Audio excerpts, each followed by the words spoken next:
బ్రతుకుండగానే నరకం చూడడం అంటే ఇదేనేమో. ఇలాంటి పరిస్థితి ఎవ్వరికీ రాకూడదు. ఒక మనిషి బ్రతకాలంటే వారానికి 3 సార్లు తన రక్తాన్ని మిషన్ కి అప్పగించాలంటే అది జీవితం కాదు, అది నరకం. మా ఫ్రెండ్ వాళ్ళ తాతగారికి కిడ్నీలు చెడిపోయి ఎన్నో ఆసుపత్రులు తిరిగి ఎన్నో ఏళ్లుగా చికిత్స పొందుతూ ప్రతిరోజు నరకం చూస్తూనే ఉన్నాడు. అలాంటి ఆయన కోసం అన్ని ప్రయత్నాలు చేసి చివరిగా మైసూరులోని అద్వైత్ ఆయుర్వేదాకి వచ్చాం. డయాబెటీస్ ఉన్న వాళ్ళకి కిడ్నీ ఫెయిల్ అయినా, బీపీ ఉన్న వాళ్ళకి కిడ్నీ ఫెయిల్ అయినా, పెయిన్ కిల్లర్స్ వాడి కిడ్నీ ఫెయిల్ అయినా, క్రయాటిన్ 3 ఉన్నా 5 ఉన్నా 12 ఉన్నా, డయాలిసిస్ లో ఉన్నా కూడా ఇక్కడ మందులు వాడితే డయాలిసిస్ ఆపేస్తారంట. యూరిన్ ప్రాబ్లం ఉన్నా సాల్వ్ అవుతుంది.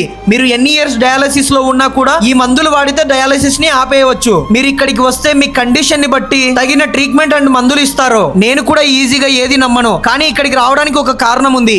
ఈ పెద్దాయన మాటల్లో మీరే వినండి. నా పేరు మాలిక్ అండి. ఎక్కడి నుంచి వచ్చారన్నా? ఒంగోలు నుంచి. ఏ సమస్యతో బాధపడి వచ్చారు ఇక్కడికి? కిడ్నీ ప్రాబ్లం ఉండింది. అంటే డయాలిసిస్ చేయించేవాళ్ళ స్టార్టింగ్ లో? 2014లో కిడ్నీ ప్రాబ్లం వచ్చిందండి. అప్పుడు హాస్పిటల్లో డయాలసిస్ చేశారు. క్రాటిన్ ఎంత ఉండేది? అప్పుడు 14 ఉండిందండి. ఇప్పుడు ప్రజెంట్ ఎంత ఉందన్న? ప్రజెంట్ ఇప్పుడు 2.5 అట్లా ఉండింది.